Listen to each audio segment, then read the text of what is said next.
everything. Oh, here are some quotes, and she'll join us today just after 5 from Dr. Linda Livingstone. Nicole Arbach there's an article, I think, Chris Vanini and others from The Athletic, elsewhere, SI.com, CBS Sports, etc. The NCAA had their meetings down in San Antonio. These are quotes from Dr. Linda Livingstone, who was the one who ran or was the chairman of the Transformation Committee. We need Congress to help stabilize the foundation of college sports. Now, there was and there will be, and Paul and Craig have their own opinions to this, but let's read the 4 quotes. That's the first one. She says that the notion of athletes turning into employee is deeply misguided, asking for Congress to affirm the current relationship between universities and athletes. Operating an employment-based model would devastate college sports as we all know and love it. She also said we need a safe harbor to a certain degree from antitrust complaints.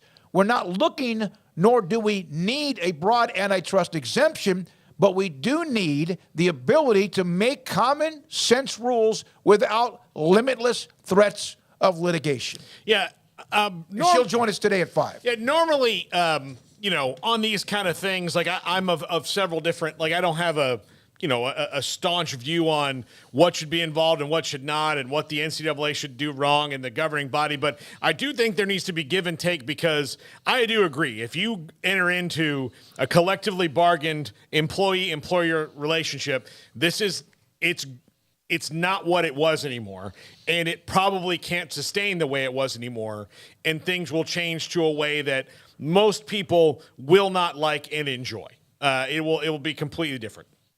And it may not, which may wind up undoing the fabric of it, because all these things you think will be great now have all these different rules on them that you can't overcome. The problem in asking for Congress to do anything is Congress, and this has been true for the most of the history of this country, goes in through phases where it knows what its job is and doesn't know what its job is. And the phases where it knows what its job is are way, way shorter. Way shorter. We are in a stretch right now that has lasted at least more than a decade, and will probably last at least another decade, where I personally don't foresee the 500 plus members of the House and Senate ever actually sitting down and, getting the review from the bosses of what their performance expectations are and what their job is. We had this discussion about regulation. We were at the bowl game, and you're like, I don't know if I want Congress to do that. We all don't want Congress to do things because you don't trust Congress to do things, but their job is to regulate, to make rules, and to be the referee in our country. But they don't know how to freaking do it. Or they don't want to, because the job has changed so dramatically that we would have to change so many fundamental rules and things about the way our system works. So I don't think that we can sit around and wait for Congress to make any kind of meaningful move. So then how can the NCAA ever get anything done if everything they do is going to be a lawsuit? So the only way I can see this happening is if enough congressmen and senators get blowback from big donors who overlap. So if I donate to Representative X in my district, but I also donate to University X in my district, and those two things are now at loggerheads, or my representative isn't helping me with the university thing I have because I give a bunch of money anywhere, then nothing's going to happen. So that's what you kind of have to hope for, is chaos with the rich people. Okay, she joins us at 5. Craig, your thoughts on this?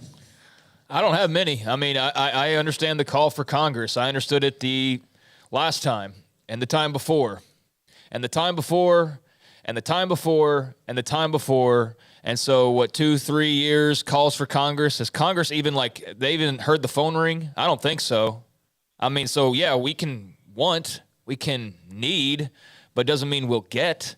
And so I'm just wondering if Congress even knows that they're calling at this point, because they haven't blinked an eye. And yet it's this dire situation of we have to have you. They're the life raft. They're going to save the NCAA from drowning. And I understand the urgency and I understand the absolute need for it. But I just don't foresee Congress getting into a hurry to do anything about it. I mean, especially with an election rolling around here pretty soon. Where is this on the list of priorities for them? college athletics. I mean, versus everything else that they have on their plates. I don't think it's a priority. I don't think it's a super interest for them at the moment. I think that, to Paul's point, you're going to have to somehow or another make it of interest to them, and I don't know how you do that without that crossover, like you said. And so I think that's where they need to, if they haven't been already, and I'm sure there's a lot of smart people that are doing this, that they realize, I'm sure they're burning up the phone lines and doing all of that, talking to representatives or talking to people who know representatives to try to get them to, give this some attention. But I mean, they've been calling for Congress for 3 years. Actually, longer than that. Longer than that, yeah. and nothing has changed. So what? I mean, you tell me like well, this. that's why we can have Right, her but try I'm to just explain saying, that. like, Yeah. okay, in 2 years, are we going to be sitting? So they called on Congress to do something. But I mean, at some point, you got to realize, like, maybe they're not going to do anything about it, and maybe you're going to have to just do something differently. And I know that's scary, but that might be your only option. But until then, yeah, you're going to exhaust all efforts to try to get them to do something. But it just seems like a repeat of a headline, honestly. Let's read